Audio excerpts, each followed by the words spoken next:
This billionaire thought he could buy anything. So when he saw a waitress carrying a battered old violin, he mocked it as thrift store garbage in front of an elite crowd. What happened next stunned the entire ballroom. The moment she lifted the bow and played a masterpiece, every laugh disappeared, every conversation stopped, and the man who judged her realized he had made the biggest mistake of the night. The fastest way to reveal who someone really isn't to hand them power. It's to place them in front of someone they think has none. The ballroom of the Grand Meridian Hotel glowed beneath a canopy of crystal chandeliers, each one scattering golden light across hundreds of impeccably dressed guests. The annual Technology Gala of 2026 was the kind of event where billion-dollar deals were whispered between champagne toasts and where a single introduction could change the trajectory of a company overnight. Cameras flashed, investors mingled, journalists floated through the crowd searching for headlines. And at the center of it all stood Ethan Carter. At 36 years old, Ethan had become one of the youngest self-made billionaires in America. Founder and CEO of Carter Nexus Technologies, he had built an artificial intelligence empire that transformed industries from healthcare to logistics. Business magazines called him visionary. Investors called him unstoppable. Competitors called him dangerous. Tonight, as he stood near the stage in a tailored charcoal suit that probably cost more than most people's monthly rent, the room seemed to orbit around him. Every conversation paused when he walked by. Every executive hoped for a handshake. Every startup founder dreamed of 60 seconds of his attention. Ethan accepted it all with practiced ease. Success had become second nature. So had confidence. Unfortunately, so had arrogance. Another record year, one board member said, raising a glass. Your company's valuation crossed $40 billion this morning. Ethan smirked. 42, actually, if we're counting. Laughter followed immediately. The kind of laughter that came not because the joke was funny, but because powerful people had learned to laugh whenever powerful men spoke. Ethan noticed it. He always noticed it. Yet he had stopped questioning it years ago. Nearby, a reporter asked how it felt to be considered one of the most influential innovators of his generation. Ethan adjusted his cufflinks before answering. Influence is just the result of competence. Most people spend their lives talking about potential. I prefer results. The statement would appear in headlines by morning. Sharp, confident, memorable. Exactly the image Ethan cultivated. Across the ballroom, giant LED displays showcased his company's latest achievements.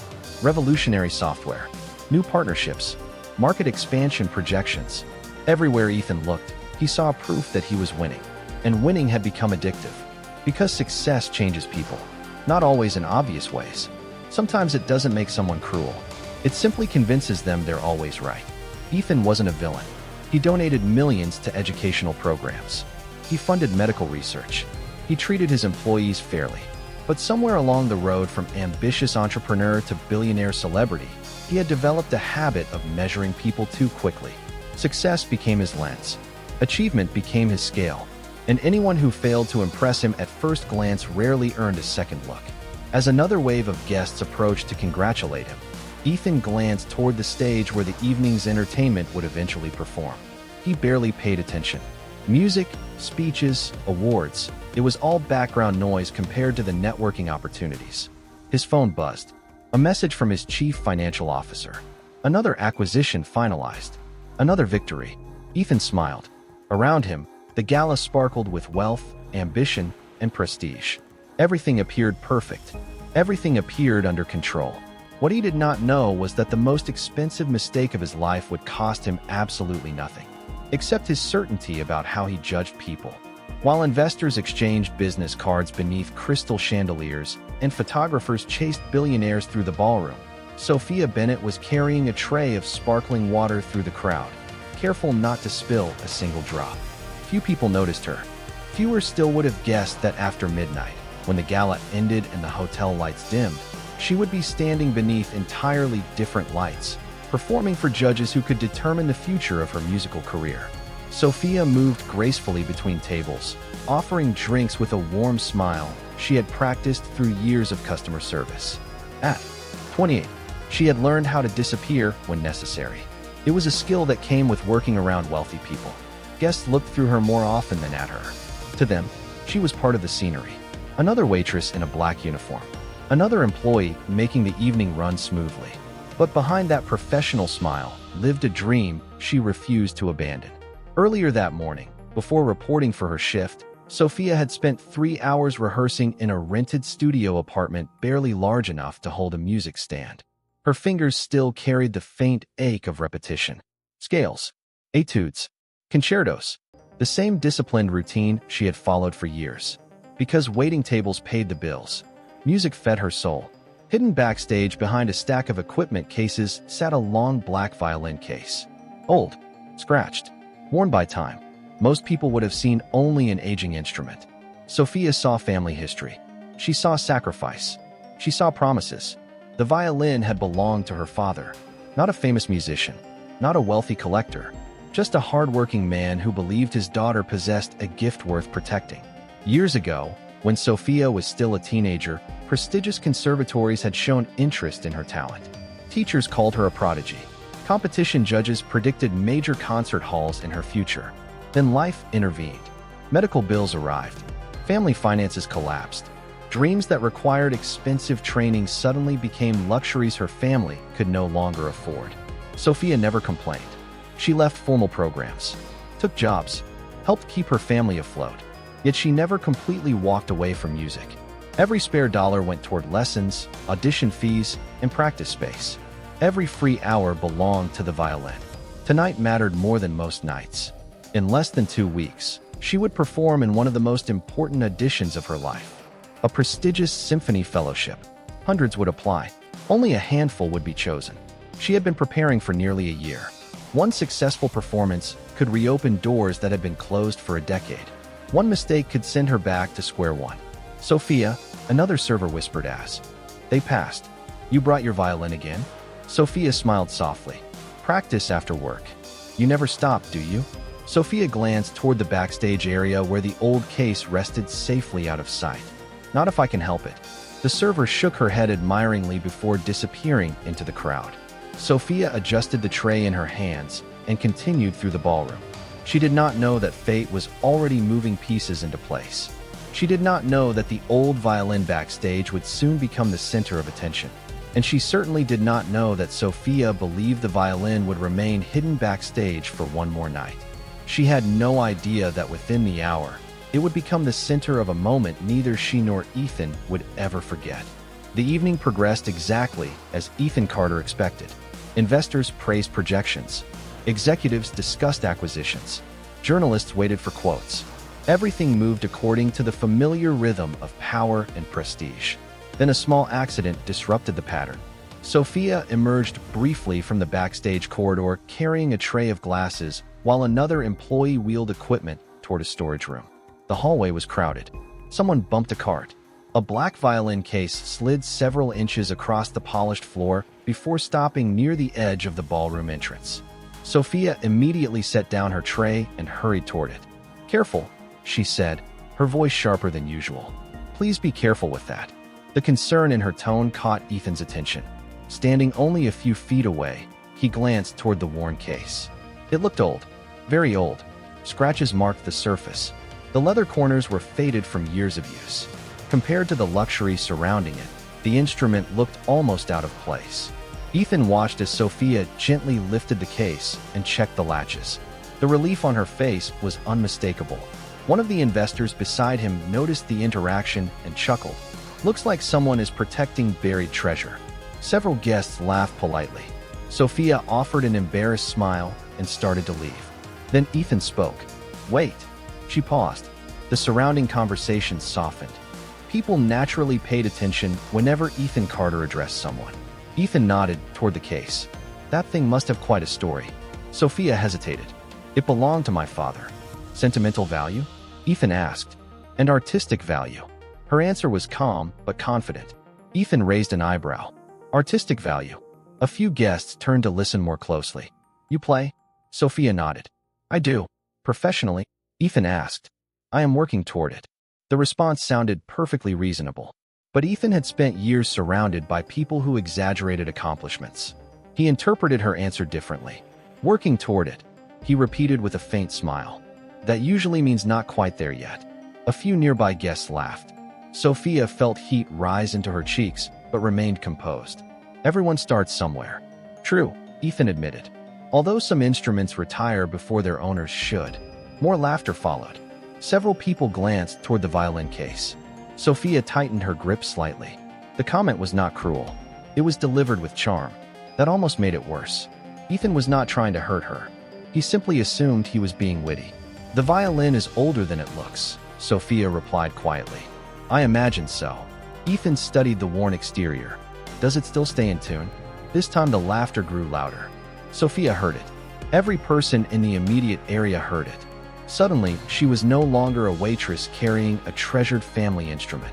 She was entertainment, a brief distraction during a billionaire's conversation.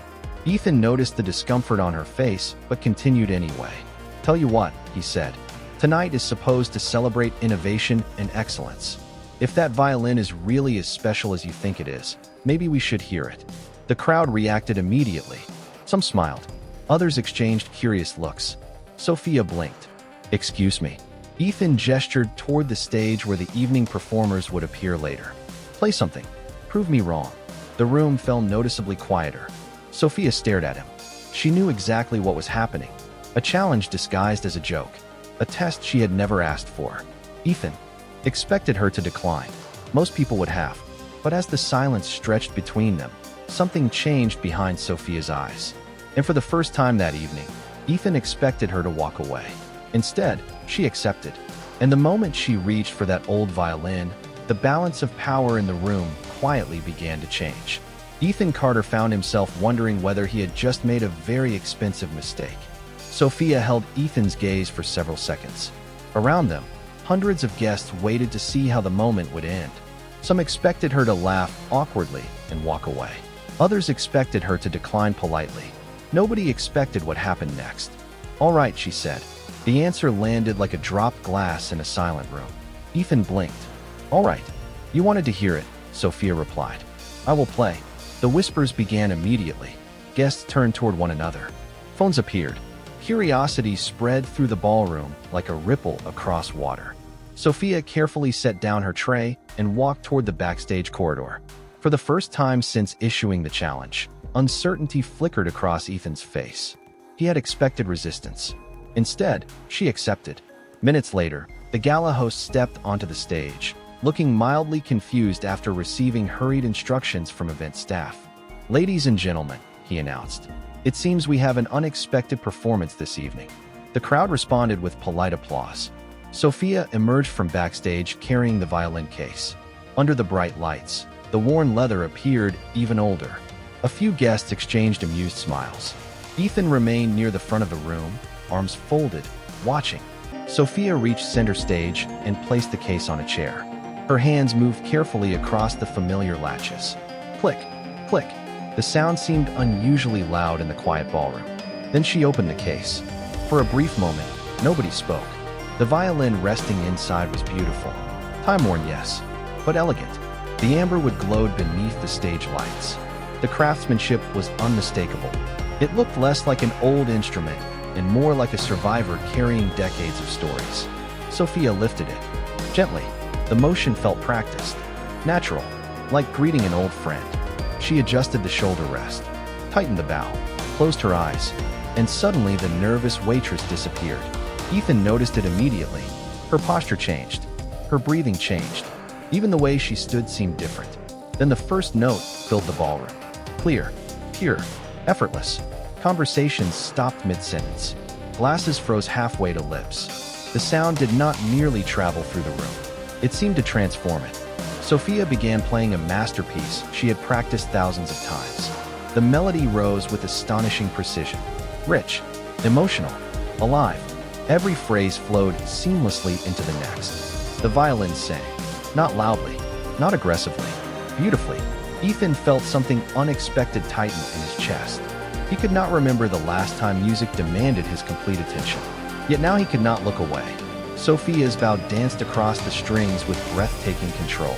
Years of sacrifice hid inside every movement. Every missed opportunity. Every early morning rehearsal. Every night spent working after exhausting shifts. The audience could not see those years, but they could hear them. The ballroom had become completely silent. No phones buzzed. No conversations lingered.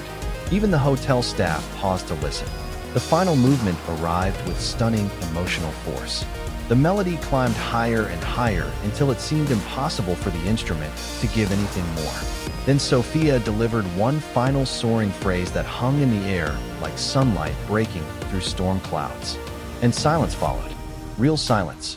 The kind that exists when people forget they are supposed to react. For 3 full seconds, nobody moved. Nobody breathed.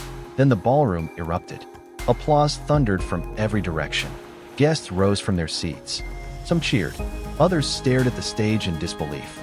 Ethan Carter remained perfectly still. For the first time in years, Ethan Carter had absolutely nothing to say. Unfortunately for him, silence was only the beginning. The standing ovation seemed endless. Applause echoed beneath the chandeliers. Guests who had spent the evening discussing stock prices and acquisitions were now talking about only one thing: the violinist, the waitress, the woman nobody had noticed until she stepped onto the stage. Sophia lowered her bow slowly. Her hands remained steady, but her heart raced. She had performed in front of judges before. She had performed in small concert halls and audition rooms. Yet something about this moment felt different. Perhaps because she had not played to impress anyone. She had played because she refused to let someone else define her worth. As the applause continued, Sophia offered a modest nod and carried the violin back toward its case. She did not linger to enjoy the attention. She did not seek validation from the crowd. She simply treated the instrument with the same care she always had. Ethan watched every movement. The applause around him gradually faded, but the sensation inside him remained. For years, he had built a life around measurable outcomes. Revenue, growth, market share, data. Numbers made sense. Numbers obeyed rules. Yet what had just happened on that stage could not be measured by any spreadsheet he had ever seen. One performance had transformed an entire room. One woman had silenced hundreds of influential people without raising her voice. And he had nearly turned her into a joke. The realization settled heavily in his chest. Nearby, several guests approached him. "You discovered quite a talent," one investor said. Ethan almost laughed at the irony. He had not discovered anything. Sophia's talent had existed long before he noticed it. Another executive shook his head in amazement. That performance belonged at Carnegie Hall. Ethan looked toward the stage again. Sophia was already leaving through the backstage entrance. "Maybe it did," he said quietly. For the first time that evening, his answer carried no arrogance, only thoughtfulness. As the gala resumed, Ethan found himself distracted. Conversations blurred together. A discussion about emerging technology passed without his attention. A journalist asked for a quote and had to repeat the question. His mind kept returning to the image of Sophia standing beneath the lights. Not because she was beautiful, though she was. Not because the audience loved her, though they clearly did. It was something deeper. He had seen certainty, purpose, discipline, qualities he respected more than almost anything. And he realized he had completely misjudged her. Meanwhile, backstage, Sophia carefully packed the violin away. The adrenaline from the performance still lingered. She should have felt triumphant. Instead, she felt exhausted.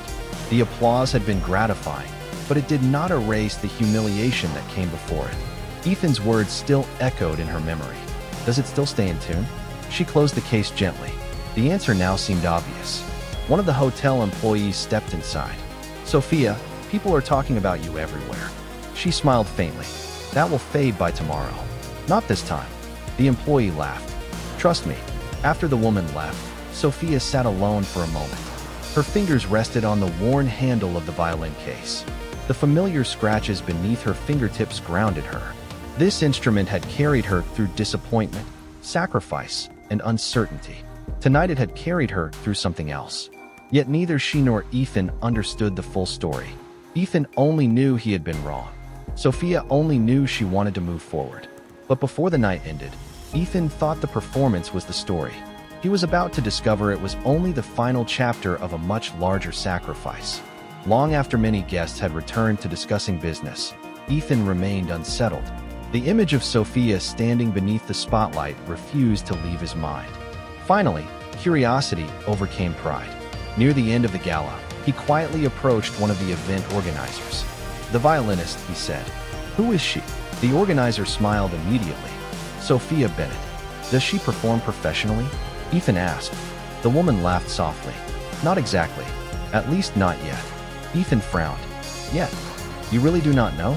She asked. When he shook his head, her expression changed from surprise to disbelief. Years ago, music circles thought Sophia Bennett would become one of the biggest violin talents in the country. Ethan stared at her. What happened? The answer arrived in pieces throughout the evening. A former donor to a youth arts foundation recognized Sophia's name. An orchestra patron remembered hearing her perform as a teenager. Another guest recalled reading articles about a rising prodigy whose career suddenly disappeared. Each conversation revealed another layer. By the time the gala neared its conclusion, Ethan had learned more than he expected. Sophia had earned invitations to elite music programs before she turned 18. Scholarship committees competed for her attention. Teachers predicted international competitions and major concert halls. Then her father became seriously ill. Medical bills mounted.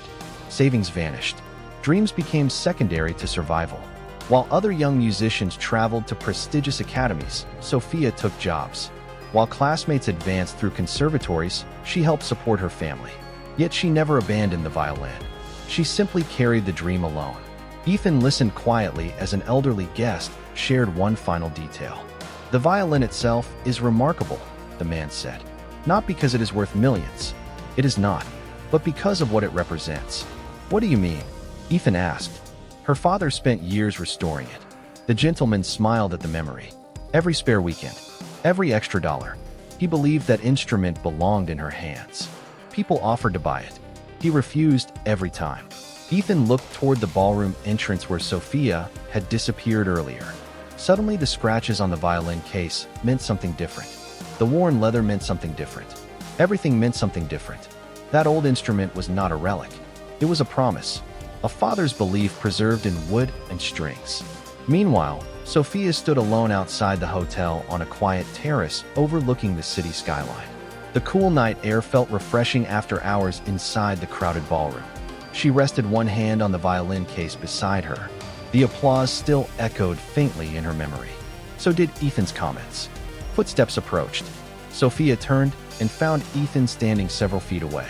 For once, the billionaire appeared uncertain. I heard about your father, he said quietly. Sophia's expression tightened. People like sharing stories. They told me about your training. Some of it. Ethan looked down briefly before meeting her eyes again. I was wrong about you. Sophia let the silence stretch between them. You were wrong about a lot of things.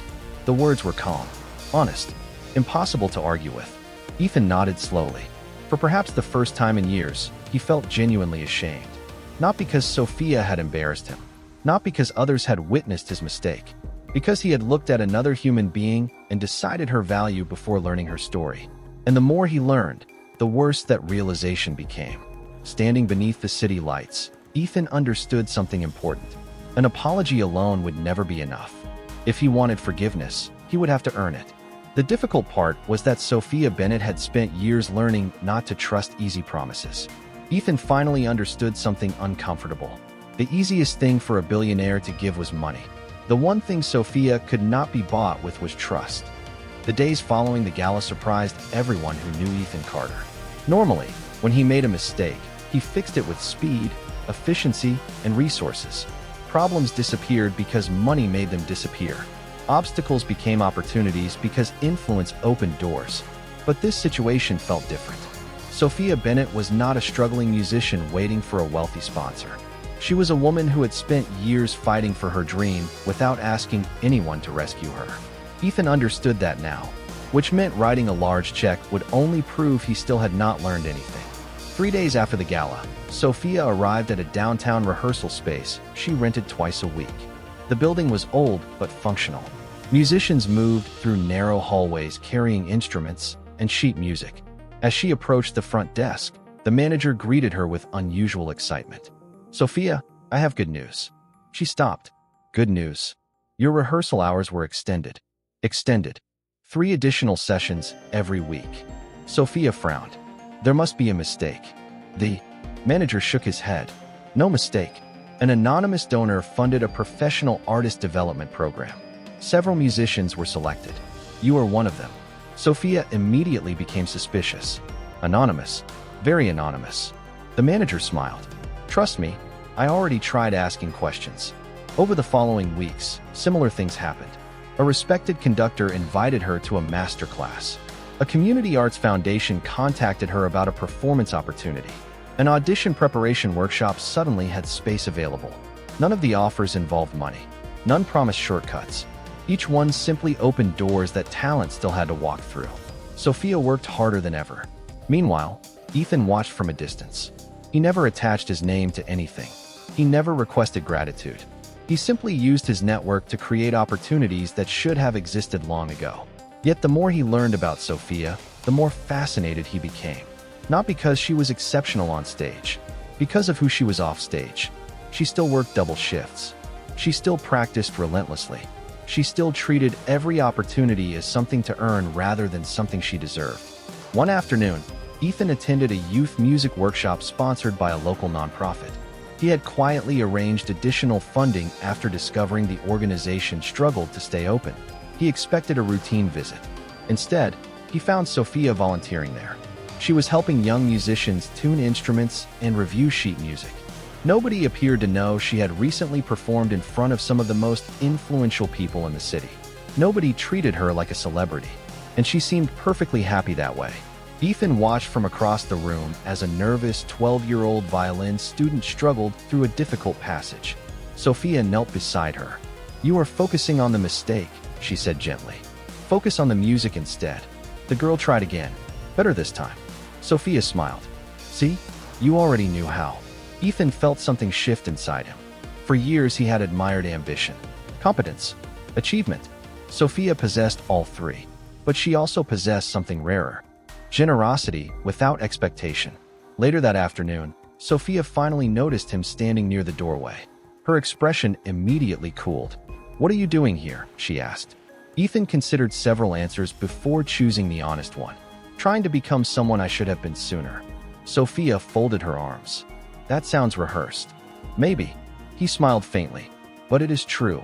For the first time since the gala, she did not walk away. She did not forgive him either. But she stayed long enough to listen. And for Ethan Carter, that felt like the beginning of a chance he had not yet earned. It was not forgiveness.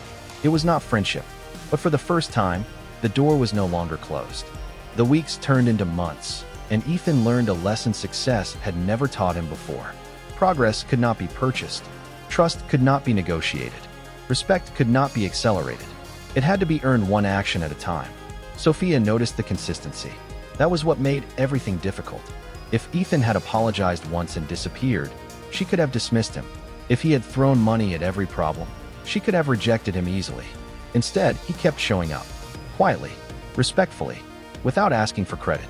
When the youth music program needed volunteers to transport instruments before a recital, Ethan arrived in jeans and spent an entire Saturday carrying equipment. When a fundraising event needed sponsors, he attended without placing his company logo on every banner. When young musicians asked questions, he listened instead of giving speeches. Sophia watched all of it with cautious eyes. One evening after rehearsal, she found Ethan waiting outside the community arts center.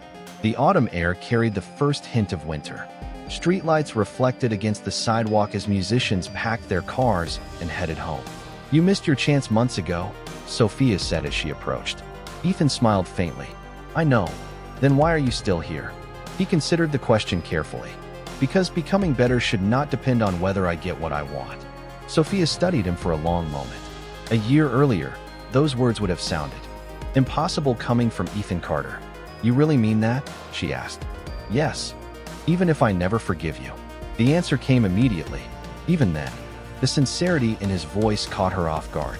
For months, she had searched for evidence that his transformation was temporary. A public relations exercise. A guilty billionaire correcting a mistake. Yet every time she looked closer, she found the opposite. The real test came 2 weeks later. Sophia learned through a mutual acquaintance that Ethan had quietly declined a magazine interview focused on his charitable work. The reporter wanted to feature his support of arts education programs.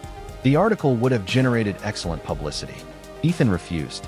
"Those programs are about the students," he told the journalist. "Not me." When Sophia heard the story, something inside her softened. Not completely, not all at once, but enough. A few days later, she invited Ethan to attend one of her rehearsals. It was a small gesture, yet Ethan understood its significance immediately. For the first time, she was allowing him into the part of her life she protected most fiercely. The rehearsal room was simple. Folding chairs, sheet music, a piano in the corner. No cameras, no executives, no applause, just music. Afterward, they sat together beneath the glow of a nearby street lamp. Sophia rested her father's violin case beside the bench. Ethan glanced toward it and smiled. Still stays in tune. Sophia laughed despite herself. The sound surprised both of them. That was a terrible joke. I know. And very late. Also true. The laughter faded into comfortable silence. Then Sophia looked at him more seriously. Forgiveness is not something you ask for once. Ethan nodded. I know. It is something people keep earning. I know that too. She looked toward the violin case, then back at him.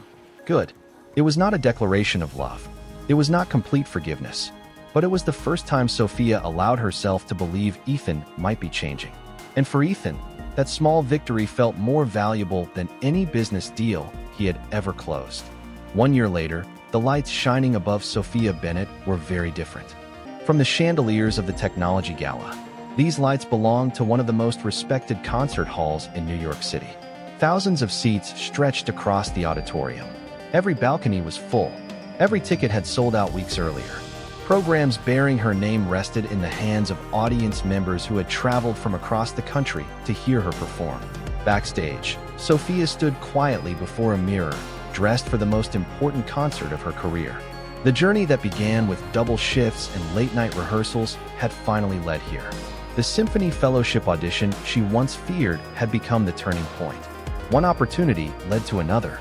Performances became invitations. Invitations became recognition. Recognition became a career. Yet despite everything that had changed, one thing remained exactly the same. Resting beside her chair was the old violin case. The leather was still worn. The corners were still faded. Time had not erased its history. If anything, it had made that history more meaningful. Sophia opened the case slowly. The familiar violin rested inside. She ran her fingers gently across the polished wood. For a moment, memories flooded back. Her father working patiently on repairs. Long practice sessions in tiny apartments. Exhausting shifts at restaurants. The gala. The challenge. The applause. Every sacrifice seemed to live inside the instrument. You made it, a voice said softly behind her. Sophia turned and smiled. Ethan stood in the doorway holding a small bouquet of white roses. 1 year had changed him too. Not his success, not his position. Those things remained. What changed was the way he carried them. The arrogance that once filled every room had been replaced by something stronger. Humility. We made it, Sophia corrected gently. Ethan laughed. Fair point. He handed her the flowers. Nervous. Terrified. Good. Good. Sophia raised an eyebrow. You always play your best when you care.